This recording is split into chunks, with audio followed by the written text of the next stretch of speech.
Seigneur pour votre présence. Que vous soyez là encore aujourd'hui dans le nom du Seigneur Jésus. Je vous bénis vraiment. C'est vrai, depuis le matin, mon cœur battait pour que je sois là, que je sois dans la présence du Seigneur, ainsi que je puisse encore vous revoir. Amen. Bien-aimé, que la grâce de Dieu surabonde dans votre cœur. J'aimerais vraiment encore encourager quelqu'un de s'attacher à Dieu, parce que l'avenir est vraiment grandiose.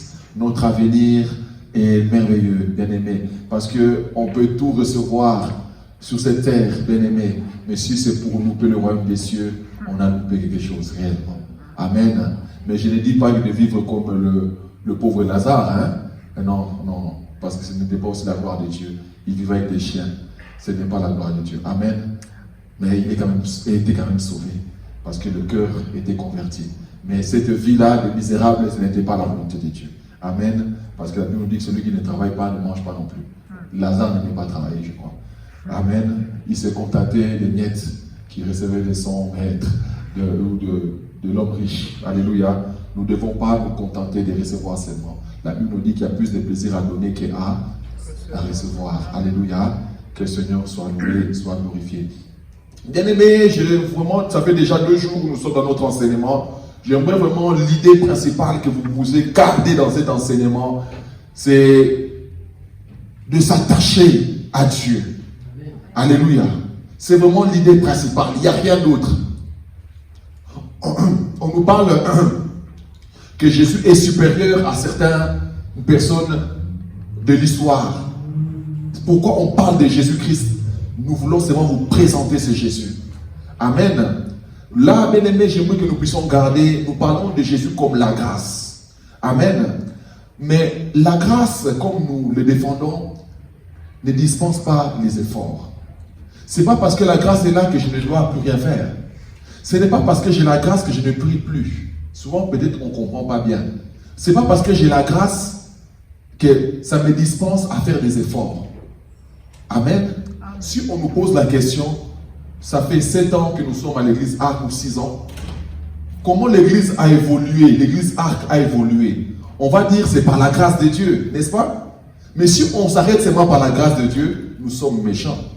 Parce que quand nous restons ici jusqu'à 19h, c'est aussi des efforts. On va dire c'est par la grâce de Dieu, mais on a aussi fait des efforts. Amen. C'est par la grâce de Dieu que nous savons 6 ans que nous sommes là, bien sûr. Parce que si ce n'est pas par la grâce de Dieu, on ne pouvait pas. Mais des fois, je pense que Philippe a des fois il gueule parce que Manu est rentré tard. Ça, c'est des efforts qu'il a fait. Amen. Il y a la grâce de Dieu, mais il y a aussi la part de l'homme. La grâce de Dieu ne dispense pas la prière. Ah non, nous sommes dans la grâce. Non, c'est pas parce qu'il y a la grâce que tu ne pries plus. Alléluia. On peut me demander, comment ça se fait que ton mariage, ça tient? Je veux dire, par la grâce de Dieu, mon mariage tient. Mais ce n'est pas parce qu'il y a la grâce de Dieu qu'il n'y a pas des efforts de ma part. Le pardon, ce n'est pas la grâce de Dieu. Quand je dois chercher la réconciliation, c'est aussi ma part. Quand je dois être aussi doux, c'est aussi ma part. Je ne veux pas dire seulement, oh la grâce de Dieu. Bien sûr, il y a la grâce de Dieu. Mais aussi la part de ma part à moi, que je dois aussi manifester. Amen. On a la grâce de Dieu, mais la grâce de Dieu ne nous empêche pas de jeûner. La grâce de Dieu ne m'empêche pas de veiller. La grâce de Dieu ne m'empêche pas de faire des efforts pour les seigneurs. Amen. C'est vraiment l'idée principale que nous devons avoir. Parce que beaucoup croient que quand on parle de la grâce te dispense de tout. Non. L'apôtre Paul dit que non. J'ai travaillé plus que eux tous. C'est lui qui a la révélation de la grâce, travaille encore davantage. Il dit j'ai travaillé plus que eux tous. Mais non pas moi, mais la grâce de Dieu qui habite en. La grâce habite en moi, mais j'ai fait des efforts aussi. J'ai fait des efforts dans la prière. J'ai fait des efforts de fuir certaines choses. J'ai fait des efforts de fuir cela. Amen.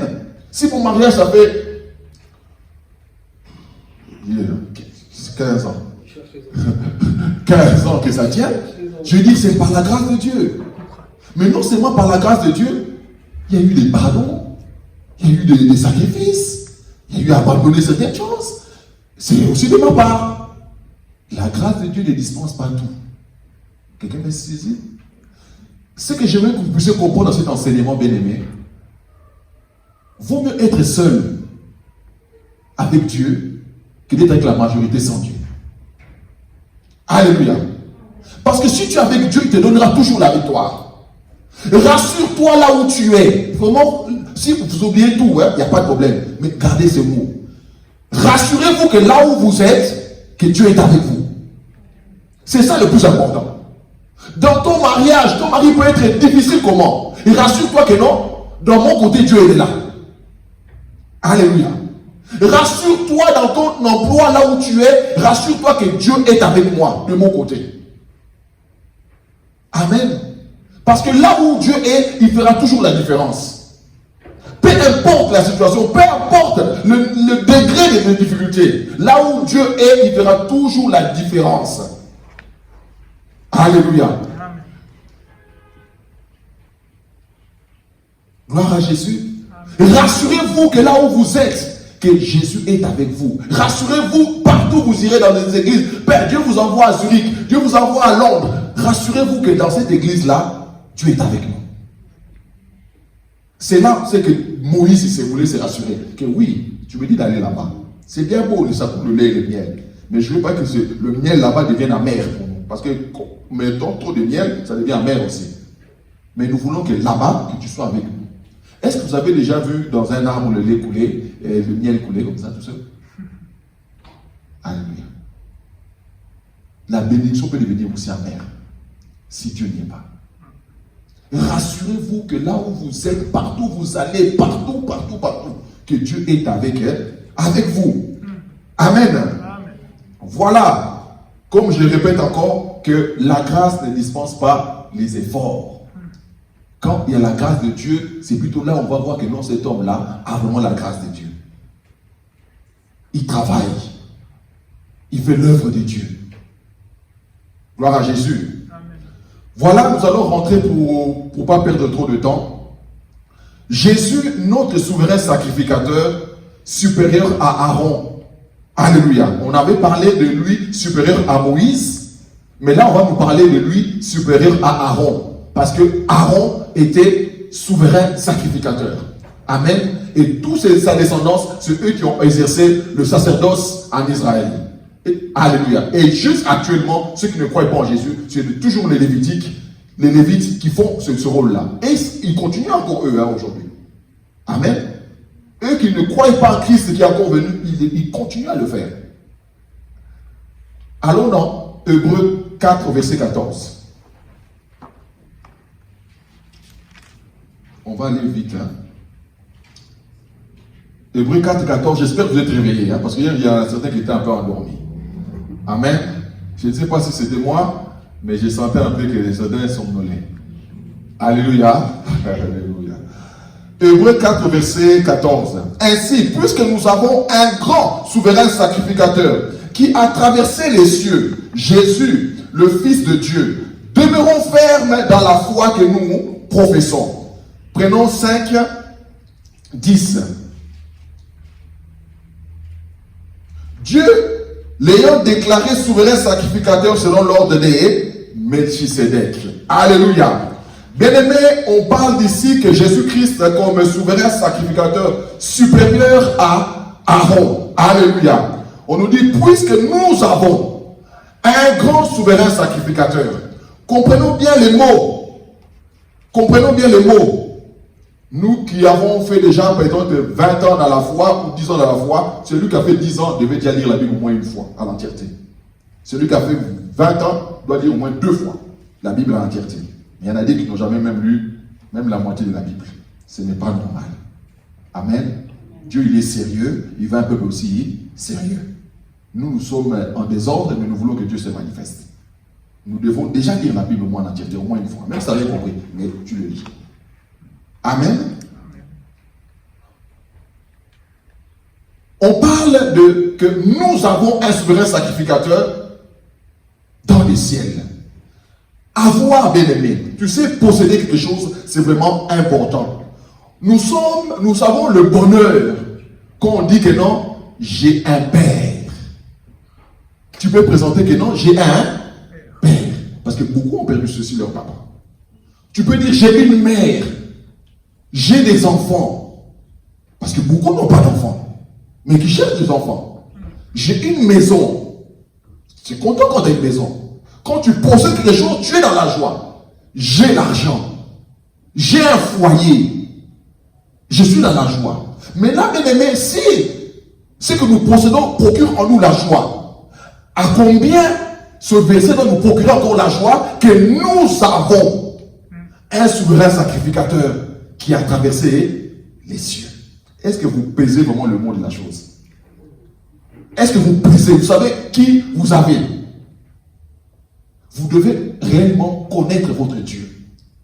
Ceux du peuple qui connaîtront leur Dieu. Il nous appelle à le connaître. Tu sais que tu as un souverain sacrificateur? Alléluia. Bien-aimé, tu possèdes un souverain sacrificateur. Et quel souverain sacrificateur? Celui qui a traversé les cieux. Celui qui a traversé les cieux comment? Après sa résurrection, il est monté. Il est monté où? Il a dû traverser le premier ciel. Il a dû traverser le deuxième ciel. Il est allé jusqu'au troisième ciel. C'est-à-dire qu'il est au-dessus des cieux. Alléluia. Et, bien-aimé, je nous pose maintenant la question. Là où il y a des nominations des autorités, au deuxième ciel, comment ils ont laissé passer? Quand il montait, tout le monde était au garde à vous. Alléluia. Tout le monde était au garde à vous. Il n'y avait rien à empêcher cela. Bien aimé, l'enlèvement, ça sera ainsi. L'enlèvement, ça sera ainsi. Tout le monde au garde à vous. Les anges, les êtres spirituels, tout le monde sera en garde à vous pour l'enlèvement. Regardez seulement le pauvre Lazare qu'on vient de vous parler. On parle de lui que non, après sa mort, il fut escorté par des anges. Le pauvre Lazare. Là même, on dit même que Jésus n'est même pas mort encore à la croix. Mais il fut quoi? Escorté par des anges. Mais maintenant, toi qui es fils de Dieu, toi qui es un souverain sacrificateur, qui est dans le ciel. Voyez-vous déjà dans les choses? Arrêtez de pleurer. Alléluia. Bien-aimés, nous devons concevoir, nous devons avoir dans notre esprit que nous avons un souverain sacrificateur qui est élevé au-dessus des cieux. Il n'est pas sous la terre, mais il est élevé au-dessus des cieux. Mais pour cela, ça demande à nous de connaître cette vérité. On doit connaître, vraiment constituer cette vérité-là dans notre cœur pour que cela soit efficace. Ce n'est pas le fait seulement j'ai entendu, mais cela c'est une réalité dans mon cœur. Quand je prie à celui qui est mon souverain sacrificateur. Alléluia. Bien-aimés, il nous dit quoi? Demeurons fermes dans ce que nous professons. Dans ce travail, ce que nous sommes en train de faire, c'est ce que nous professons, ce que nous sommes en train de faire. Et nous demeurons quoi? Fermes. Que rien ne nous fasse reculer. On nous dit qu'il a traversé les cieux. Il est allé dans la profondeur de toutes choses. Et cette profondeur, bien aimé, qu'il est allé traverser, ce mystère, il le révèle dans notre cœur maintenant. Il le révèle dans notre cœur. Cette gloire. Vous savez, cet homme, le chanteur là qui est mort, qui avait fait le séminaire chez vous, comment il s'appelait? Alain Moloto. Ces chants, ces paroles, tu dis, mais celui-là, il dort avec Dieu. Il avait tellement de paroles, tu te posais des questions, mais lui, il trouve où ces mots? C'est ce que le Seigneur est venu poser dans notre cœur. Alléluia. Celui qui a traversé les cieux, ce n'est pas seulement à 2 ou 3 personnes à qui il veut le faire. Il veut déposer ses révélations dans chaque cœur des enfants de Dieu. De connaître personnellement. Alléluia. C'est seulement ceux qui le recherchent, ceux qui demeurent fermes en lui. C'est ceux-là qui vont recevoir quoi? Cette révélation. Alléluia. On nous donne maintenant un avertissement, comme j'avais dit hier. Il dit quoi? De peur que vous tombiez comme ceux qui sont tombés dans le désert. Ceux qui sont tombés dans le désert ont été privés du repos. Le peuple d'Israël, ceux qui n'ont pas pu rentrer à Canaan, mais ils sont morts là-bas. On nous dit aussi, vous aussi maintenant, en connaissant cette vérité, bien-aimée, vous devez vous faire quoi? Demeurer ferme. Mais, malgré cette fermeté, l'avantage que nous avons par rapport à eux, nous avons un souverain sacrificateur qui a traversé les cieux. Alléluia. Là où c'était difficile pour eux, là où c'était rigoureux pour eux, nous avons réellement là la grâce, parce qu'il est avec nous, il défend notre cause. Il combattit à nos faiblesses. Alléluia. Là où une fois on faisait des bêtises, la terre s'ouvrait. Là actuellement, nous avons encore un souverain sacrificateur auprès du Père. Son sang parle plus fort que le sang d'Abel. Alléluia. Il dit, Père, non, n'ouvre pas la terre. Regarde mon sang. Regarde mes mains. Regarde mon côté. Je suis là pour eux. Alléluia. C'est ça l'avantage que nous avons. On dit de le considérer. Le considérer, bien-aimé. Le considérer qui? L'apôtre, le souverain sacrificateur. Considérer celui-là. La foi, notre foi doit être pour lui, doit se poser sur lui. La foi en Jésus-Christ. Tenons ferme et ne reculons jamais. On nous dit que ce souverain sacrificateur qui peut compatir. Il peut faire quoi? Compatir. Des fois, on est faible. Celui qui dit ici que moi je suis jamais faible, c'est un menteur.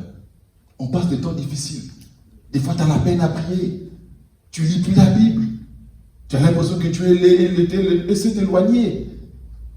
Alléluia. Mais il nous dit que même dans ça, je compatis. Je sais la difficulté, la rigueur de la chair. Je sais qu'il y a un combat perpétuel dans la chair. Il dit, je compatis. Quand tu reviendras à moi, je ne te mettrai pas dehors. Mais il lui tenait quoi? Ferme. Alléluia. Il nous dit, approchons-nous de lui avec assurance, notre souverain sacrificateur et indulgent. Même pour ceux qui sont encore ignorants. Alléluia. Prenons Psaume 2 au verset 7. Allons vite.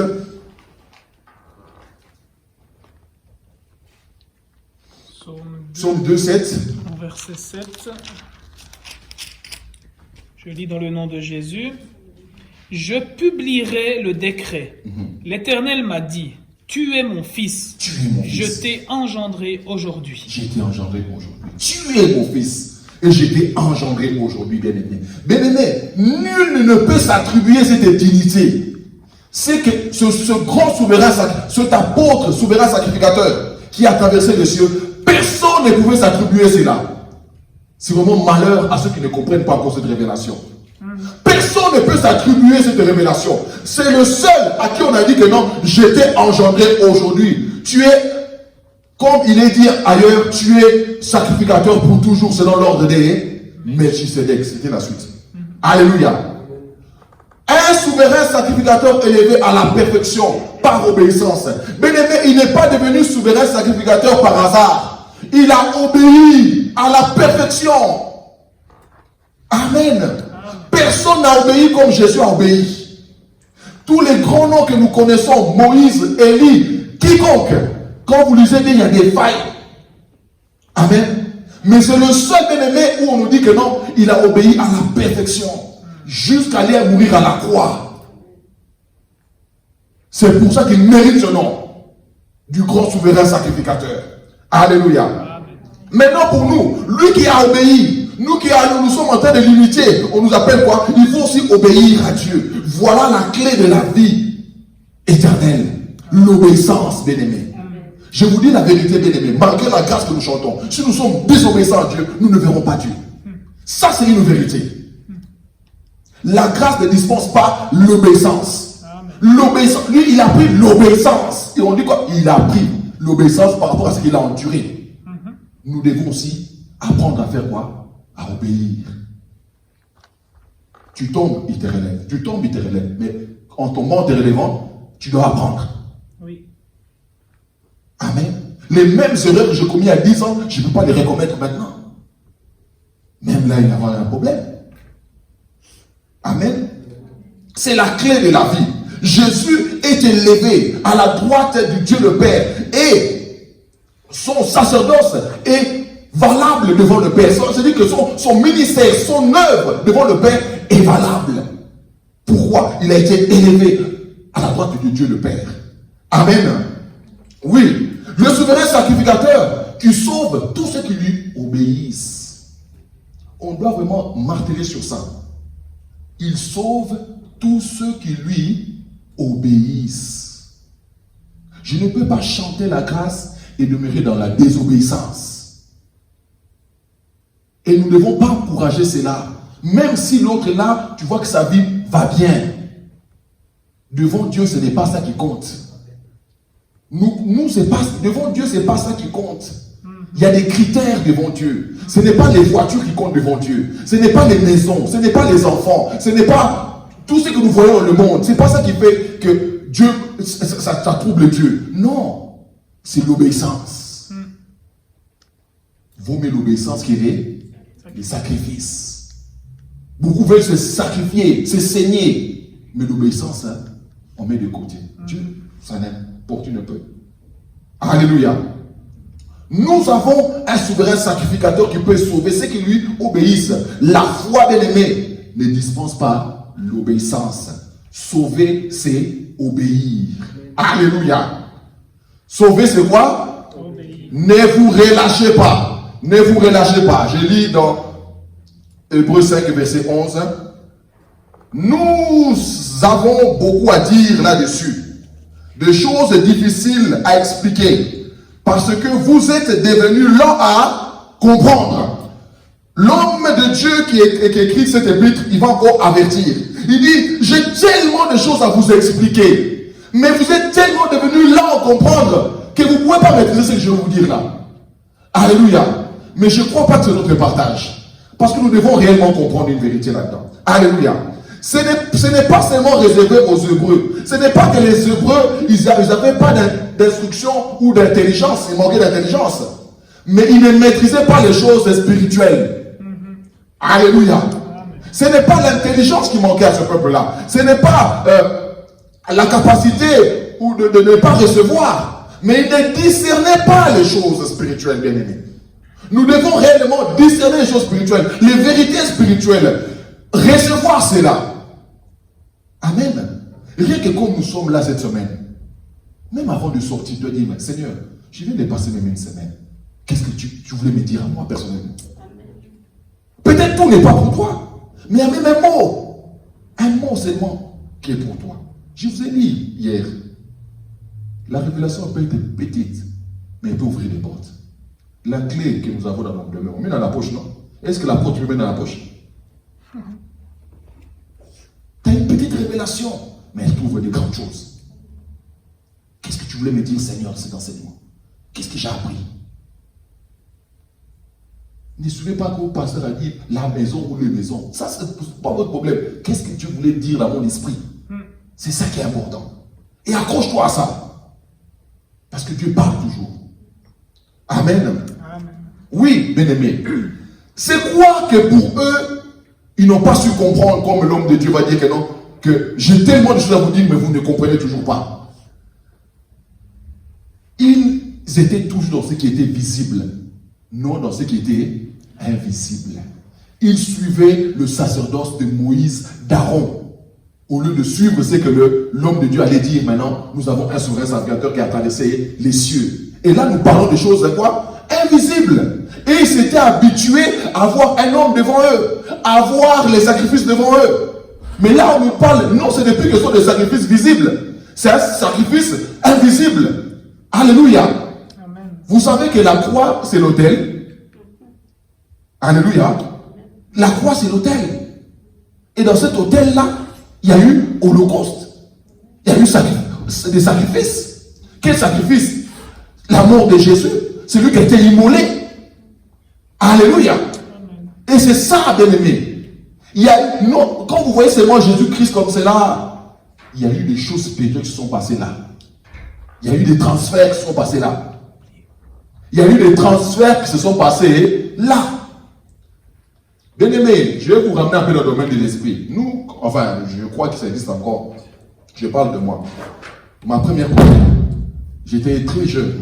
Enfin, copine, on était à l'école primaire. Mais si je crois cette fille, je ne peux pas vous la présenter. Elle a tellement changé. Elle est droguée et tout à la fois. Mais quand nous étions jeunes, je sais que non. Mylène.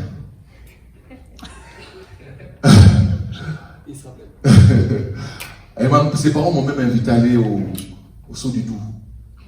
Ah, mais non, nous, quand on était petits, on disait que non, pour rester ensemble, on achète des carambars. Mais tu mets de ton sang, je mets de mon sang, on restera toujours ensemble. Ça, c'est dans le domaine spirituel, ces choses-là se passent. Mais nous, on était gamins. Voici des choses que nous avons fait. Mais on n'a pas fait ça ensemble comme ça, mais on a mis dans le carambar. Elle a mangé, j'ai mangé. Alléluia. Il y a des domaines spirituels qui existent. Même quand vous ne le voyez pas. Amen. Quand je le croise, on se salue seulement le main. Gloire à Jésus. Quand la Bible nous dit que celui qui s'attache à une prostituée devient le même esprit qu'elle. Vous savez que c'est dans le domaine de l'esprit. Il y a un monde spirituel qui existe. Alléluia. Et on nous dit celui qui s'attache aussi au Seigneur devient le même esprit que le Seigneur. Alléluia.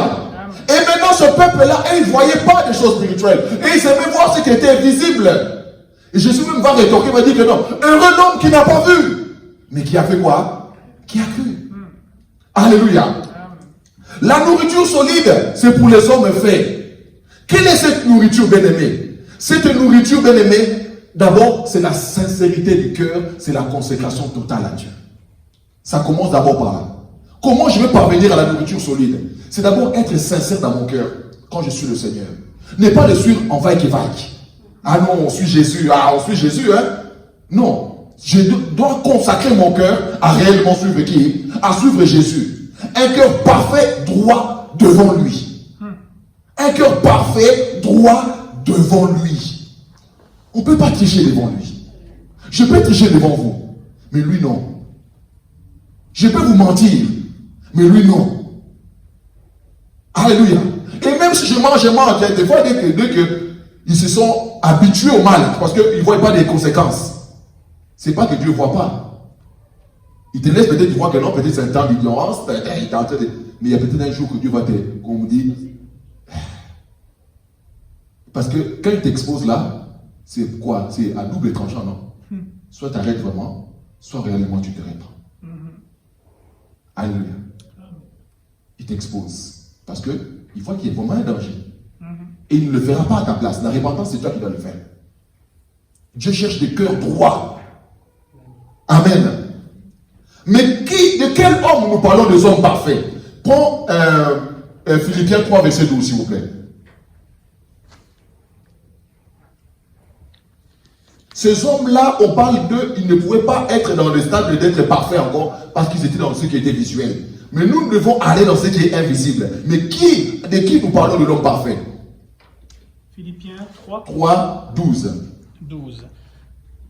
Ce n'est pas que j'ai déjà remporté le prix ou que j'ai déjà atteint la perfection. Voilà. Mais je cours pour tâcher que de le saisir. Puisque moi aussi, j'ai été saisi par Jésus-Christ. Voilà. Je fais quoi? Je m'engage totalement, esprit, âme et corps. Je m'engage à faire quoi? À le suivre pour atteindre quoi? Ce qui est parfait. Je suis dans ce chemin-là. Amen. Je ne suis pas dans le chemin contraire, mais dans le chemin où je dois arriver à la stature parfaite de Christ. La nourriture solide est pour les hommes faits. Mais c'est quoi la nourriture solide, bien-aimé? C'est celui qui est parvenu à la connaissance de Christ comme Melchisedec. Alléluia. C'est lui qui est parvenu à la connaissance de Christ comme Melchisedec. C'est-à-dire quoi? À la connaissance de Christ, selon l'ordre de Melchisedec, c'est lui qui ne mourra plus. Il est éternel. Il n'a pas de début, il n'a pas de fin. Il n'aura pas un autre souverain sacrificateur qui viendra à sa place. Alléluia. C'est lui-là que cet homme de Dieu voulait les expliquer. C'est bien de connaître Jésus, parce que quand vous voyez l'image de Aaron, on va dire que c'est la préfiguration de Jésus aussi. Il représentait Jésus en fait. Mais si nous nous attachons seulement à la sacrificature de Aaron, nous nous arrêtons en chemin. Alléluia. Parce que lui, il offrait que le sang. Mais il était quoi? Mortel. Mais nous devons arriver où? À connaître Jésus selon l'ordre de Melchisedec. Lis encore Ephésiens 4, 13. Ephésiens 4, verset 13. Oui. La Bible nous dit, cependant, vous avez bien fait de prendre part à ma détresse. Vous avez bien fait de prendre part, oui. 15. Vous le savez vous-même, Philippiens. 13, non, dans Ephésiens. Ephésiens 4, 13.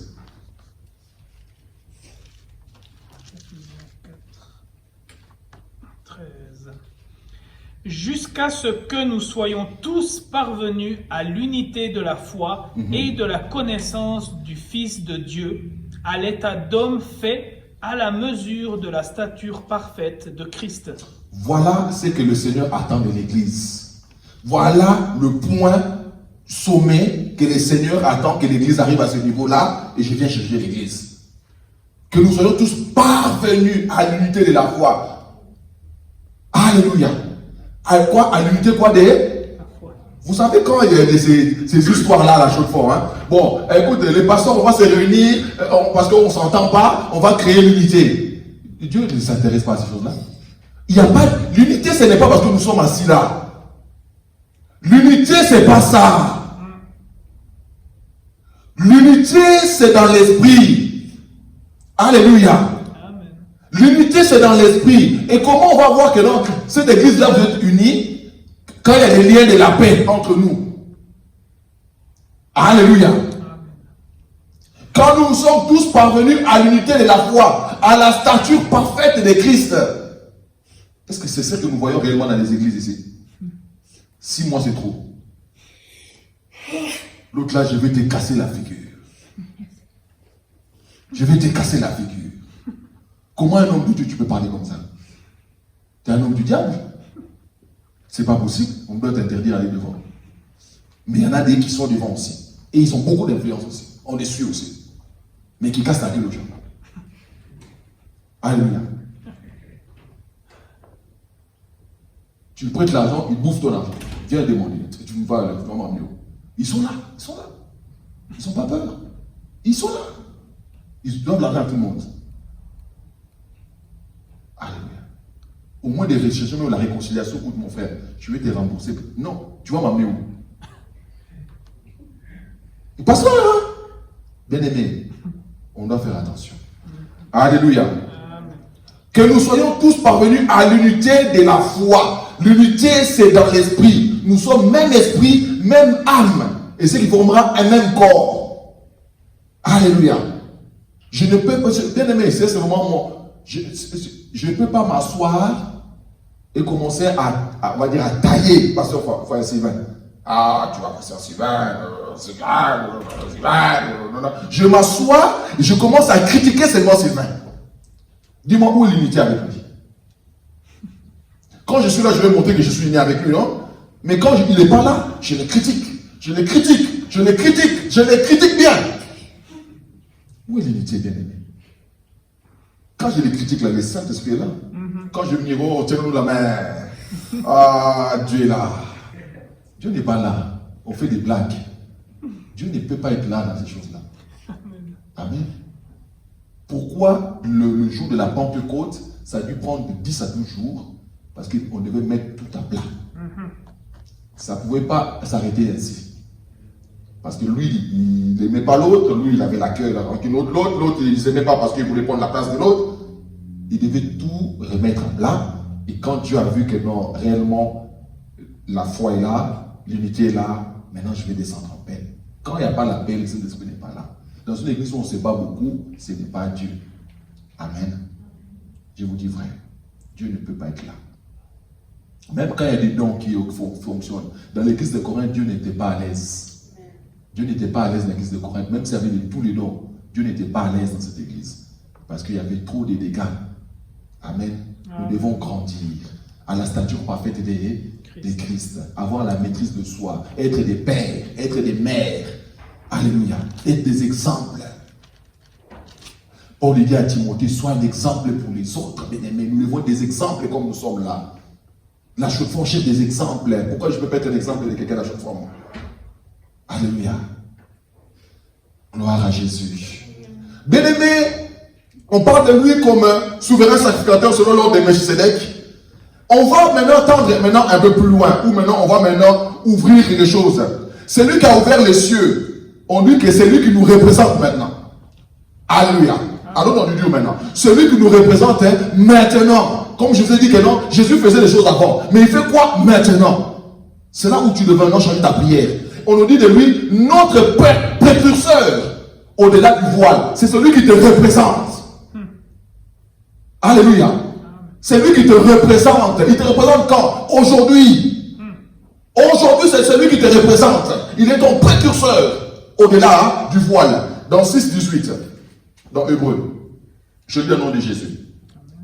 Afin que, par deux choses inoubliables, dans lesquels il est impossible que Dieu mente, nous trouvions un puissant encouragement, nous dont le seul refuge a été de saisir l'espérance qui nous a été proposée. Cette espérance, nous la possédons comme une encre dans l'âme, sûre et solide. Elle pénètre au-delà du voile, là où Jésus est entré pour nous, comme un précurseur, ayant été fait souverain sacrificateur pour toujours, selon l'ordre des Melchisédek. Il dit, bien aimé, il ne peut pas mentir.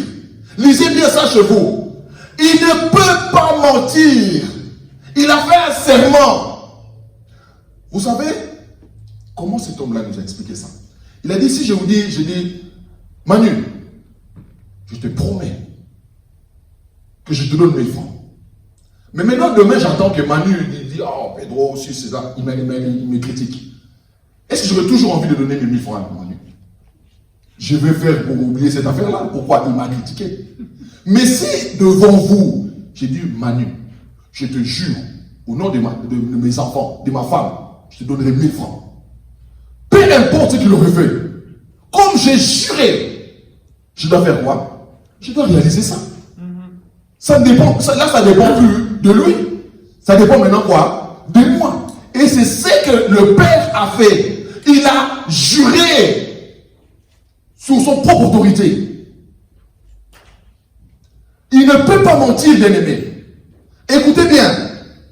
Il nous dit quoi? Nous possédons innumérables. En fait que, voilà, nous trouvons un puissant encouragement, nous dont notre seul refuge était de saisir l'espérance. Cette espérance, c'est quoi? On nous dit quoi? Cette espérance, nous la possédons comme une encre. Prenez des paquebots, prenez des bateaux. Si vous enlevez l'encre, quand vous revenez le lendemain, il n'y a plus de bateau. Ça va aller là où les vagues vont l'emporter. Et ça peut même les ramener dans un rocher, ça le brise, c'est cassé. Mais pourquoi on jette l'encre? C'est pour stabiliser maintenant quoi? Le bateau. Est-ce que l'encre, nous le voyons dans les yeux? Qui voit l'encre quand ceux qui ont déjà pris le bateau? On ne voit pas l'encre. Pourquoi? Et c'est attaché quoi? Au fond de la mer. Mais nous aussi, même si nous ne voyons pas, il nous dit quoi? Notre espérance est comme l'encre qui est au-delà du voile. Nous la possédons, elle est là-bas, elle est fixe pour nous. Tu ne peux pas vaciller. Nous la possédons. Il nous dit quoi? Le mot que j'aime bien, il nous dit quoi? L'encre dans l'âme, sûre et solide, elle a pénétré au-delà du voile. Notre encre là, elle a pénétré au-delà du voile. Là où Jésus est entré pour nous, il est rentré pour qui? Nous. Disons bien. Il n'est pas allé pour lui. Il n'avait pas besoin de le faire pour lui. Il est Dieu. Mais tellement Dieu t'aime, tellement Dieu ne veut pas te perdre, il est prêt à tout. Bien aimé, des fois je me pose la question, on réfléchit, mais Dieu pouvait aussi raser, recommencer avec d'autres personnes. Pourquoi il a continué avec nous? Il nous aime. Ne te vois pas comme tu es là, que non, ce que je suis en train de dire, Dieu ne m'aime pas. Non, Dieu t'aime. C'est peut-être que tu n'as pas bien compris les choses. C'est pour ça que tu endures ça. Alléluia. Ce n'est pas le problème de Dieu. C'est peut-être que tu n'as pas bien saisi. C'est pour ça que tu endures toutes ces difficultés. Comme je vous ai dit, la grâce ne dispense pas les efforts. Ah non, nous avons la grâce, tu te réveilles à midi. Tu ne peux pas réussir dans la vie. Alléluia. Oh, j'ai la grâce. Moi, non, bien-aimé. Moi, j'ai pris seulement. Bien-aimé, c'est pas en priant qu'on va donner du travail. Il faut aller chercher du boulot. Nous gênons. C'est pas en gênant qu'on va te nourrir. Juste avant d'aller plus loin. Comment la grâce de Dieu fonctionne? Quand ils étaient dans le désert, tous les jours la manne tombait. Les cailles tombaient. Parce qu'ils étaient dans le désert. On ne pouvait pas s'aimer. On ne pouvait pas aller dans les magasins. Dès qu'ils ont mis les pieds à Canaan, la manne a fait quoi? A cessé. Parce que Dieu a dit quoi? Vous avez un cerveau pour maintenant commencer à planter. C'est une terre où vous pouvez planter. C'est une terre où vous pouvez aller pêcher. C'est une terre où vous pouvez aller récolter. Vous voyez? Dieu va pouvoir qu'il y ait des poissons dans l'eau. Mais toi, va chercher les poissons. Amen. C'est ça la grâce. Dieu m'a accordé l'opportunité de faire des affaires. Mais je dois poser les bras. Oh Dieu, c'est toi qui vas faire. Non, tu vas échouer. Je dois travailler, je dois me monter, je dois bosser dur. Et lui, il m'a accordé toujours l'opportunité de réussir. Là où les autres ont échoué, lui, moi je vais réussir. Je dois m'assurer quoi? Que Dieu est de mon côté. Peu importe ça, Dieu, ça va arriver. Amen. Et c'est comme ça que nous nous accrochons. Nous avons un précurseur qui est là. On nous dit quoi? On parle de lui selon l'ordre des Melchisedec. On va expliquer ce Melchisedec là un peu plus tard. Amen. Amen. Deux grands mystères au-delà du voile. On parle de deux grands mystères au-delà du voile. Premièrement, son sacerdoce céleste. Il est en train de travailler où? Au niveau céleste. Son sanctuaire est où? Au niveau céleste. Ce n'est pas sanctuaire ici-bas. Ce n'est pas, tu vois, comme vous entendez déjà que non, comme on est en train de préparer pour le troisième temple. C'est ça maintenant qui représente le sanctuaire. Parce que normalement, le premier sanctuaire, c'était les tabernacles dans le désert. Après, on a dû ramener ça dans le sanctuaire de quoi? Dans le temple de Salomon, qu'on a encore détruit. On parle maintenant du troisième qu'on va reconstruire. Où? À Jérusalem. C'est pas là. Jésus ne sera pas habité là-bas. Non, c'est pas là son endroit. Il y a un temple céleste, là où il est rentré pour toujours et pour nous. Alléluia, parfait. Et ce que nous avons fait ici, c'est l'image de ce qui se passe en haut. C'est pas lui qui a copié ce qui s'est passé ici. Non, Moïse a vu. C'est pour ça qu'il a décrit ça. Alléluia. Moindre pièce, moindre couleur, moindre drap, moindre clou, moindre or. Il a dû voir ça au ciel. Il a dû faire la copie conforme. Ce n'est que l'ombre. La réalité est là-haut. Est-ce que vous saisissez cela? Je ne sais pas si ça produit quelque chose en vous. Amen. Alléluia. Ta prière doit changer. Ta façon de voir Christ doit changer. Amen. Amen. Oui. L'espérance nous possédons comme une encre sûre et solide pénétrant au-delà du voile. On nous dit, là où est ton trésor, là aussi sera quoi ton? On parle de lui, l'encre, l'autre côté. Maintenant, c'est quoi? Comment? Ce qui sera saisi là-bas, c'est quoi? C'est ton cœur qui sera de l'autre côté. Là où est ton trésor, le trésor est là-bas, là aussi sera ton. Je n'ai pas besoin de vous expliquer c'est quoi tomber amoureux.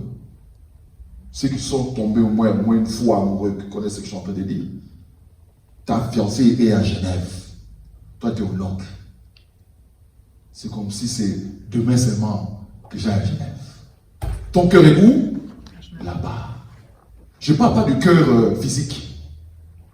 Être corps, âme et esprit est là-bas. Vous savez, nous avons quand même connu un peu la vie, un peu compliquée. J'avais une copine, enfin, j'ai eu beaucoup de problèmes avec cette copine. C'était la fille d'autrui. Moi, je l'aimais bien. On était jeunes, 18 ans, tout cela. Et c'était la première fille africaine que je pouvais avoir. Et on s'aimait, on se téléphonait souvent. Et maintenant, j'avais un cousin mariage, ceux qui connaissent. Il dit, hé Maus, t'as changé, hein? Il dit, oh quoi? Tu touches le couteau, tu dis son nom. Tu touches la porte, tu dis, c'est son nom. Ça, c'est quand le cœur est pris. Alléluia. Peut-être que vous n'avez jamais vécu cela. Mais je vous souhaite au moins de vivre, moi, avec votre conjoint. Gloire à Jésus. C'est des petits détails. Là où il y a ton trésor, là aussi sera quoi? Ton cœur. Bien-aimé, si notre trésor est au-delà du voile, c'est là-bas que nos cœurs vont commencer aussi à battre. C'est là-bas que tu voudras aussi désirer être. Comme Paul dit, j'ai tellement envie d'aller là-bas. Mais la raison me dit que vous êtes encore besoin de moi. Je reste encore. Mais sinon, mon cœur est là-bas. Alléluia. Gloire à Jésus. Amen. Là où est ton trésor, là où sera ton cœur. Jésus est entré comme précurseur pour nous. Comprenons, bien aimé, la mesure que nous devons suivre maintenant Jésus. Comme lui il est rentré pour nous là-bas, nous devons faire quoi? Le suivre à lui aussi là-bas. Amen. Oui, Christ est entré au-delà du voile. Nous pouvons maintenant appeler cela, bien aimé, c'est que nous possédons. Nous possédons ça. Ce n'est pas quelque chose que tu vas posséder encore, parce que tu le possèdes déjà. Il a fait cela pour nous. Amen. Amen. Ce n'est pas quelque chose que, ce n'est pas des promesses que je vous promets que ce sera ça. Non, nous possédons ça. Nous la possédons déjà. Amen. Maintenant, comment rester maintenant? Tiens ferme. Tiens quoi? Ferme. Ne recule pas, n'abandonne pas. Ne te laisse pas perturber. Il nous a donné l'accès à la vie. Et il nous a introduit. Il nous dit seulement, marchez comme moi. Même ici-bas, marchez comme moi. Prends aussi Ephésiens 1, verset 3.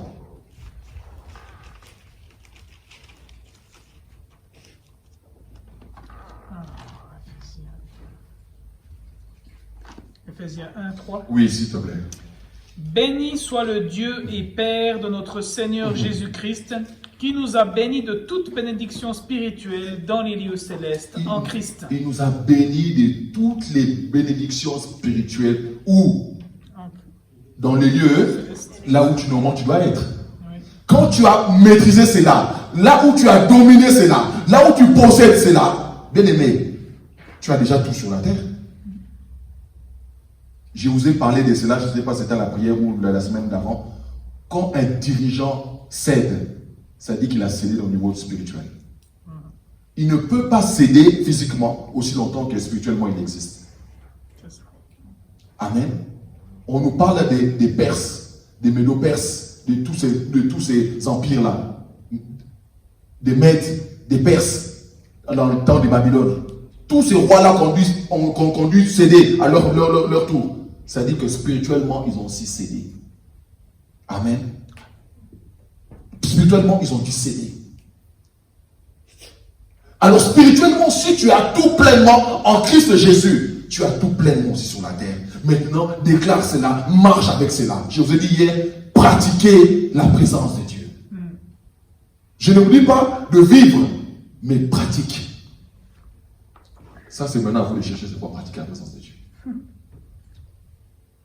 Amen. Ça dit que non, pendant que je suis en train de laver une vieille, parce que je travaille chez les vieux, je pratique la présence de Dieu. Pendant que je suis en train de moindre l'huile, je pratique la présence. Qu'est-ce que Dieu va faire à cette femme? Amen. Pendant que je fais mes pieds au boulot, je pratique la présence de Dieu. Ça dit que non, un cœur joyeux, un cœur humble, un cœur de joie. Je chante le louange de Dieu. Je vis la présence de Dieu. Même si on me donnait une nouvelle négative, peu importe. Ce ne sont que des circonstances. Les circonstances ne vont pas influencer ma vie. C'est ma vie qui va plutôt influencer les circonstances maintenant. Alléluia. Un homme de Dieu avait dit, il est tellement élevé dans le niveau de l'esprit, on lui a posé la question, mais pasteur, vous n'avez pas des problèmes la vie? Sûrement comme tout le monde, mais je ne sais pas quand ceux-là sont venus. Tellement je ne m'occupe pas de ça. Est-ce que nous pouvons arriver dans ce niveau-là, de pratiquer la présence de Dieu? Est-ce que Jésus n'avait pas de problème? Mais il pratiquait la présence du Père. Amen. Alléluia. Et on dit que non, il est allé faire du bien aux gens, on a pris des cailloux pour les lapider. Il a marché au milieu de la foule, il s'est retiré. Amen. Il savait qui il était. Il disait quoi? Mon temps n'est pas encore arrivé. Je ne vais pas mourir là. Bien-aimé, on doit être inspiré. On doit être inspiré, bien-aimé. Certains hommes savent que non, il me reste tant de temps à vivre. Un homme de Dieu a prophétisé, a dit que non. Vous savez, certains prophètes ont une dimension de voir des choses une année, d'autres peut-être 15 ans, d'autres ont la capacité de voir aussi 60 ans. Amen. Ce qu'Ésaïe a prophétisé, c'est chose quoi? Et 600 ans après, il faut déjà avoir l'œil, hein? Alléluia. Il y a tellement de choses. Nous nous contentons des petites choses. Alléluia. Cherchons des grandes choses. Vis la présence de Dieu, bien-aimé. On veut voir ça, la chose pour bien-aimé. Qu'on ne soit pas dans un truc que non, tout le monde fait la même chose. Non. Quelqu'un vient te voir, tu détestes sa vie. Tu n'as pas la sorcellerie, mais tu as détesté la vie de quelqu'un. Pourquoi? Dieu me l'a révélé pour toi. Fais attention. Réponds-toi. Alléluia. Mais il faut c'est quoi? C'est vivre la présence de Dieu. On nous dit quoi? Dieu dans son sanctuaire, il nous dit de rentrer et d'être ferme. Nous devons vivre le sanctuaire de Dieu, même ici-bas. On doit vivre cela. Alléluia. Notre espérance est au-delà du voile.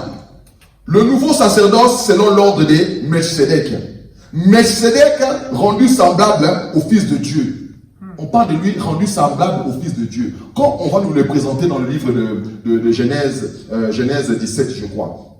On lira ça un peu plus tard. La première fois où on le mentionne, c'est quand Abraham revient de la guerre. Quelle guerre? On nous parle de la guerre des rois. Quand tu lis qu'Abraham est allé à la guerre des rois, 4 rois, ça dit qu'Abraham devait être aussi roi. On ne nous explique pas bien, mais vous devez deviner la Bible. Pour aller combattre les rois, il fallait être aussi roi. Tu ne pouvais pas combattre les rois si tu n'es même pas roi. Alléluia. Ça dit qu'il allait combattre les 4 rois. Abraham était roi. Quel roi? D'Israël. Alléluia. On nous dit que parmi les 4 rois là, il avait l'effectif le plus petit, Abraham. Mais celui qui est sorti vainqueur de ces 4 rois. On nous dit maintenant, quand il revient, Melchisedec arrive, on nous dit que non, si vous lisez bien, il y a un de ces rois qui vient et me dit que non, je vais faire alliance avec toi. Alléluia.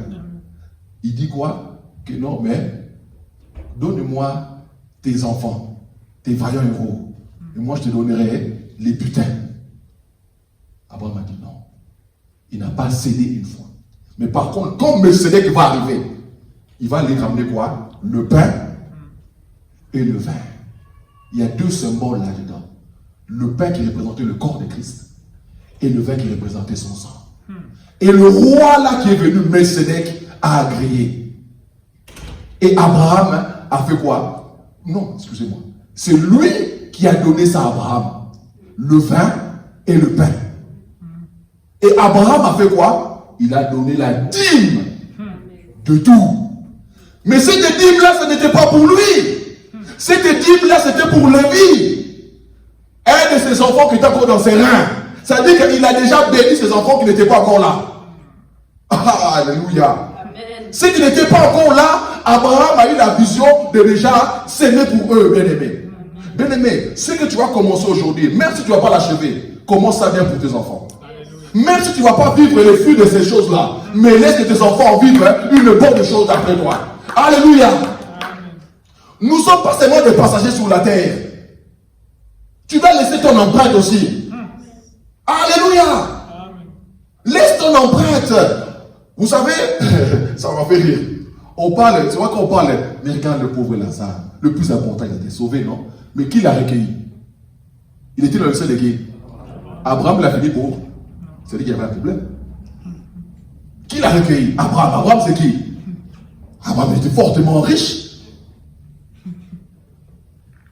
Alléluia. Non, bien aimé, si même pas pour nous, mais faisons même pour nos enfants. Je ne veux pas que non, que quand mon enfant va quitter ma maison, il quitte avec 20 000 balles de dette, non, des assurances pas payées, des compliqués dans le temps. Non. J'aimerais qu'elle va quitter la maison, son permis a été payé, je laisse même encore un peu, même si je peux laisser même une maison, si même une entreprise, ça veut dire que non, l'enfant commence déjà dans la vie, déjà dans un autre niveau, là où moi je n'ai pas commencé. La révélation que j'ai eu 20 ans à avoir, mais en 2 ans, je dois lui communiquer ça. Que lui ne puisse pas arriver, ça veut dire qu'il doit me dépasser, simplement. Mon enfant doit me dépasser. Là où moi je suis arrivé, ça m'a pris 20 ans pour arriver, lui en 2 ans il doit arriver à ça. Pourquoi? Parce que je dois lui communiquer ça. Je fais ça pour lui. Abraham en donnant la dîme, il a donné aussi pour Lévi. Lévi c'est qui? C'est lui qui devait être sacrificateur. C'est de lui que l'on sommes en train de parler, de ce Melchisedec là. On dit que non, que le prince de paix, de justice, le roi des Salem. Vous connaissez non ça, ce qu'il dit la Bible? Salem, ça veut dire quoi? Le roi de Salem, de Jérusalem. Alléluia. Il était roi. Et maintenant, on dit que non, qu'il n'avait pas de commencement et il n'avait pas de fin. Il n'avait pas de mère, il n'avait pas de père. C'est sur cet ordre-là que Jésus-Christ est rentré. Parce que Jésus-Christ n'a pas de commencement, il n'a pas de fin. Il n'a pas de début, il n'a pas de fin. Il dit, je suis l'alpha, je suis l'oméga. Lève-toi, j'étais mort, maintenant je suis vivant pour l'éternité. Il ne mourra plus jamais. C'est celui-là qui vous a appelés à lui. Gloire à Jésus. Maintenant, comme nous avons ça dans l'esprit, on dit quoi? Considérez combien il est grand. Quand vous venez prier, ne venez pas prier en traînant les pieds. On dit considérez comment il est grand. Quel est l'honneur que nous devons donner à ce Dieu-là? Amen. Quel est l'honneur que nous devons donner à ce Jésus? Melchisedec se trouve supérieur à Abraham, supérieur à Aaron et supérieur même à leur foi. Alléluia. La loi, les sacrificateurs bien-aimés, selon la loi, c'est les sacrificateurs qui devaient recevoir la dîme. Et là maintenant, les sacrificateurs eux-mêmes, ceux qui ont dû donner. Amen. Parce que Melchisedec était au-dessus de eux. On nous dit toujours que non, c'est lui qui est supérieur qui bénit qui? L'inférieur. Les inférieurs ont dû donner. Est-ce que vous me comprenez? Nous avons un souverain sacrificateur qui a traversé les cieux. Et c'est lui qui a aperçu cela. C'est lui qui a aperçu la dîme d'Abraham. Et c'est cette alliance-là, bien aimé, que nous sommes rentrés. Nous ne sommes pas dans l'alliance d'Aaron. Ça, c'est l'alliance qui s'est arrêtée. Quand on parle d'une nouvelle chose, ça dit que c'est pas que le premier n'était pas bon, mais ça dit qu'il a trouvé sa limite. Quelque chose d'autre doit recommencer. Vous savez, je commence à analyser. Tu commences quelque chose, tu as l'impression que non, dans ce travail-là, je gagne tant, mais ça me fatigue, je ne peux plus. Ça dit que non, ce n'est pas seulement le diable des fois qui nous décourage, mais des fois Dieu aussi peut te décourager pour dire que non, voici notre gloire qui t'attend. Arrête ça. Parce qu'il y a quelque chose, ça a trouvé sa limite. Tu as trouvé ta limite maintenant. Il y a une autre gloire qui va commencer, comme pour Israël. La gloire là de la première maison a trouvé sa limite. Maintenant, la gloire de la deuxième maison devait être supérieure. Maintenant, selon l'ordre de qui? Non de l'ordre d'Aaron, mais l'ordre de Melchisedec. Amen. Je vais un jour revenir sur Melchisedec parce que on doit aussi faire attention parce que actuellement la religion là-bas, c'est quoi? Ceux qui mettent le bracelet rouge. Kabbale. Ils utilisent aussi Melchisedec. Mais pas notre Melchisedec. Okay. Vous savez, dans les cas il y a aussi un Jésus là-bas. Il copie tout. Amen. Et beaucoup de nos hommes de Dieu, prophètes, actuellement, vont en Israël s'équiper de ces prophètes, de ces enseignements. Des Melchisedec là, de l'autre côté. Et il y a des révélations incroyables. Mais pas les vrais. On doit aussi faire attention à toutes sortes de révélations. Amen. Oui, on parle de lui. Bon, je vais vous donner seulement des versets à lire, même à lire à la maison, parce que nous, on n'aura vraiment pas beaucoup de temps de finir.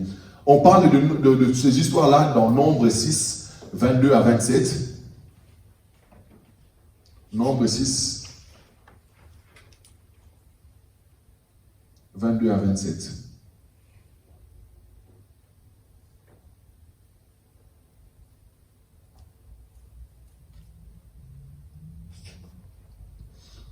Le Melchisedec est supérieur à Aaron et à la foi. Ça, c'est maintenant dans Hébreux 7, verset 11.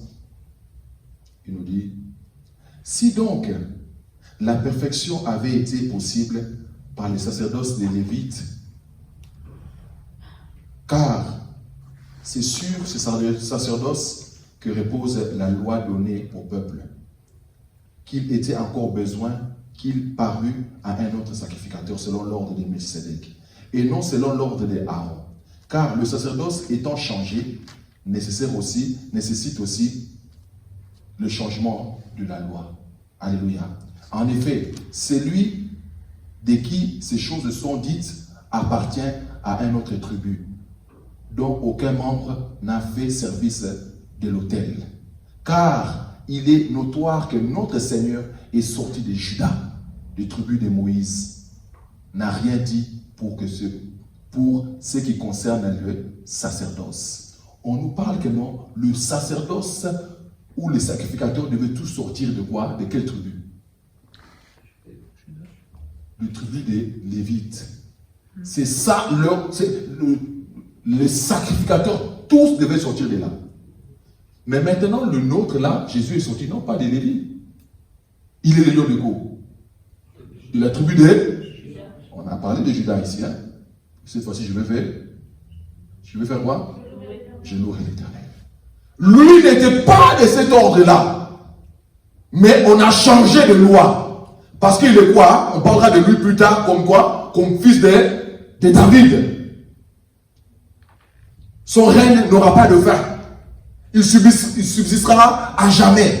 C'est des choses peut-être techniques, mais nous devons comprendre que c'est actuellement lui qui a ses sacerdoces bien-aimés pour l'éternité. Et rien ne changera.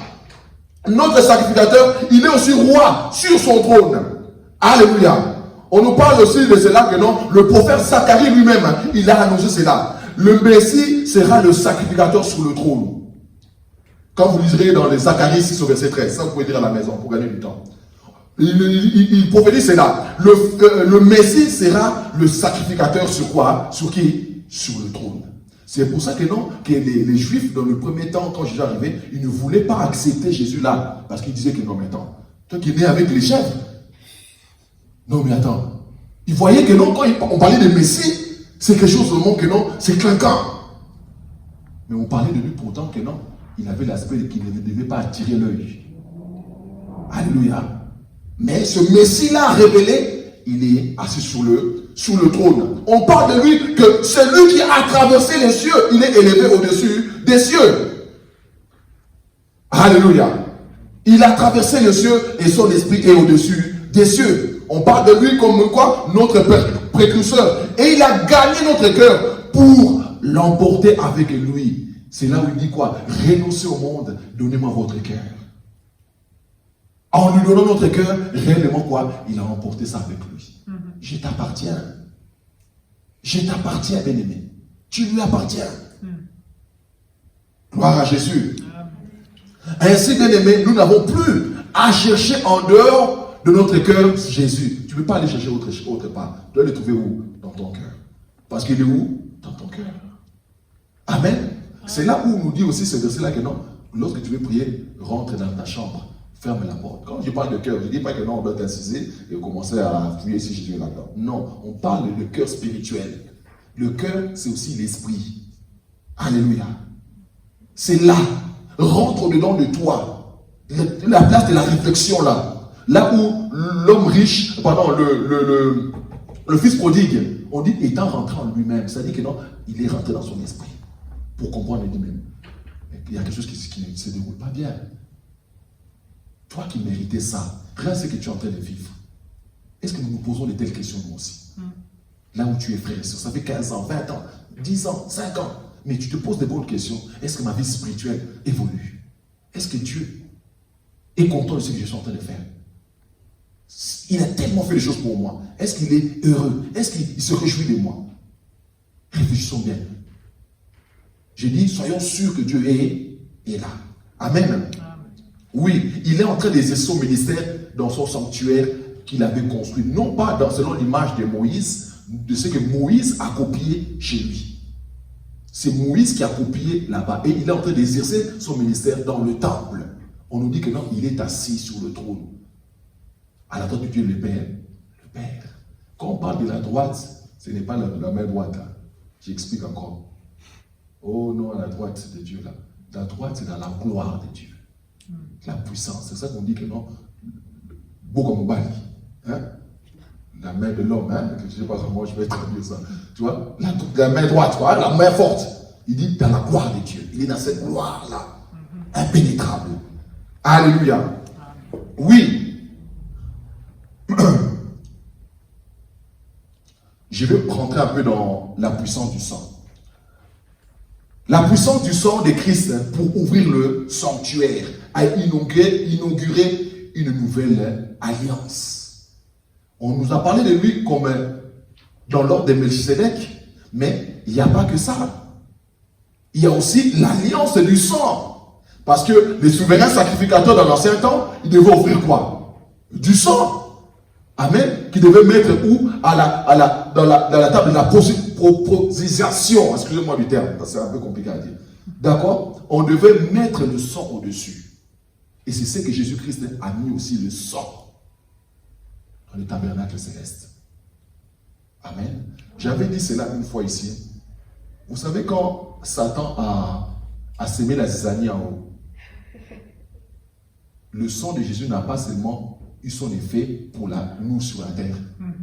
Il devait aussi purifier là-bas. Parce qu'il y a eu un désordre aussi là-bas. Il y a eu une rébellion où? C'était sur la terre? C'était où? Au ciel. Il fallait que son sang là, on dit que non, il a réconcilié le ciel et la terre. Ce sang là a eu son efficacité. Alléluia. Prenons dans le verset 9 de 1 à 7. Je demande à quelqu'un d'autre de lire.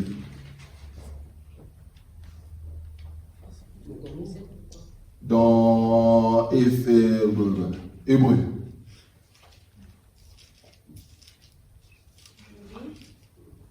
9, 1 à 7. Oui. Certes, la première alliance avait un rituel pour le culte, ainsi qu'un sanctuaire qui était terrestre. On avait en effet installé une tente, le tabernacle, partagé en deux. Il y avait deux parties dans ce tabernacle. Deux parties du tabernacle, important. Alléluia. Amen. Dans la première partie se trouvait le chandelier et la table avec les pains offerts à Dieu. On l'appelait le lieu saint. Derrière le second rideau venait la partie de la tente qu'on appelait le lieu très saint. Le premier endroit, il y a deux parties. Premier endroit, on parlait ça de lieu, le lieu saint. Et là, on parlait des sacrificateurs pouvaient aussi aller là. Alléluia. Mais l'autre, deuxième partie là, le lieu très saint, et il n'y avait pas de lumière. C'était noir, sombre. Il n'y avait pas de chaise. Il y avait quoi? Il y avait seulement un meuble. Oui, continue.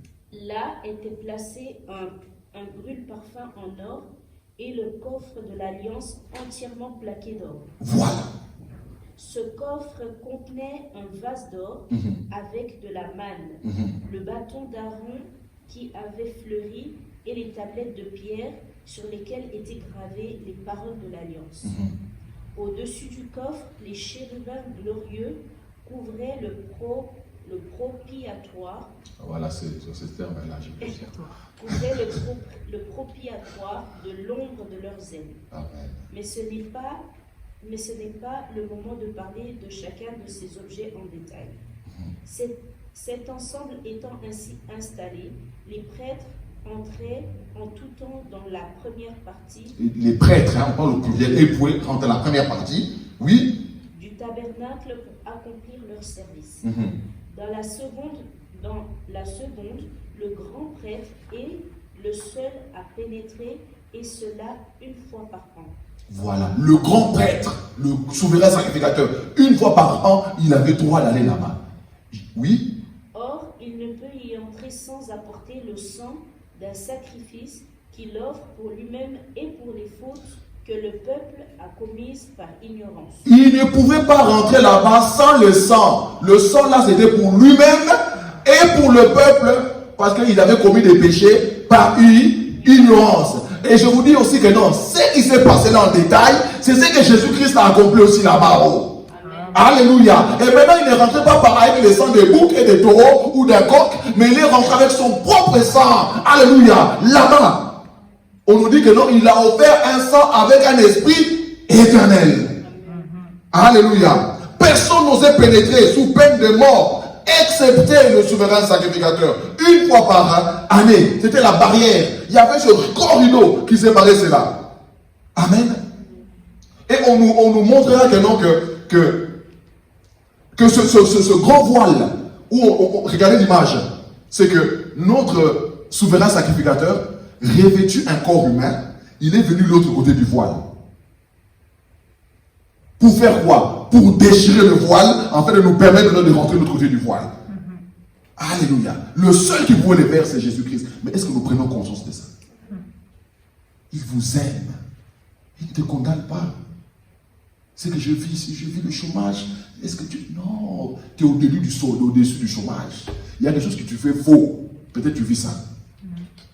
Alléluia. Amen. Tu es au-dessus de cela. Le tabernacle symbolisait deux vérités bien aimées à l'apparence.